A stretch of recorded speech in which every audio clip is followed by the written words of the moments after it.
श्रीधर नाम के एक बहुत ही संपन्न और सज्जन व्यक्ति थे। उनके मुरलीधर नाम का एक पुत्र था। श्रीधर को किसी चीज की कमी नहीं थी। कुछ समय से श्रीधर की तबीयत खराब रहने लगी थी। वे व्यापार पर ज्यादा ध्यान नहीं दे पा रहे थे। उन्होंने अपने युवा होते पुत्र मुरलीधर को कहा कि अब यह व्यापार तुम देखो। पिता से विपरीत मुरलीधर का स्वभाव था। वह हर किसी से कड़े से बात करता था। समझाने पर भी उस पर कोई असर नहीं होता। मुरलीधर के इस स्वभाव से उसके घर के लोग तंग आ चुके थे।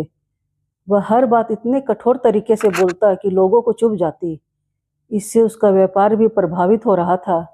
ग्राहक उसकी दुकान पर जाने से कतराने लगे। दिन पर दिन बिक्री कम होती गई। मुरलीधर चिंतित हो उठा। एक बार शहर में एक बाबा जी आए। मुरलीधर ने सोचा क्यों न बाबा जी से आशीर्वाद लूं और व्यापार में सुधार का कोई उपाय पूछूं। यह सोचकर वह सुबह सुबह बाबा जी के डेरे पर जा पहुंचा। वहां पहले से ही और भी बहुत से लोग खड़े थे। मुरलीधर को वहां खड़े खड़े काफी वक्त लग गया। दुकान खोलने में देर हो रही थी। मुरलीधर ने खींचकर वहां उपस्थित लोगों से ही झगड़ा कर लिया। बाबा जी ने उसकी ओर देखा। उन्हें उसका स्वभाव समझते देर न लगी। बोले, आओ बेटा, पहले तुम आ जाओ, इनकी बात बाद में सुन लूंगा। मुरलीधर ने बाबा जी के चरण छूते हुए उन्हें अपनी समस्या बताई। बाबा जी बोले, पहले तुम एक कहानी सुनो। बाबा जी ने उसे कहानी सुनाई।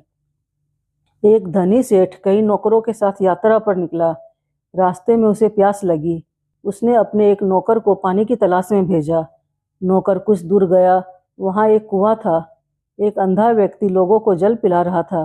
नौकर ने अकड़ कर उससे कहा, अबे ओ अंधे, एक लोटा जल मुझे भी दे।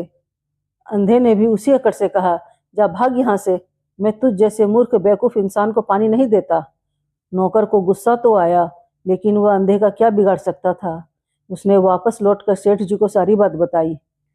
तब सेठ जी स्वयं अंधे के पास जल लेने के लिए गए। उसने मधुर वाणी में कहा, बाबा, मुझे बहुत प्यास लगी है, कृपया एक लोटा जल दे दे। अंधे ने कहा, बैठिए सेठ जी, अभी जल पिलाता हूँ। जल पीने के बाद सेठ ने अंधे से पूछा, बाबा, आपकी तो आंखें ही नहीं है, फिर भी आप कैसे जान गए कि मैं सेठ हूँ।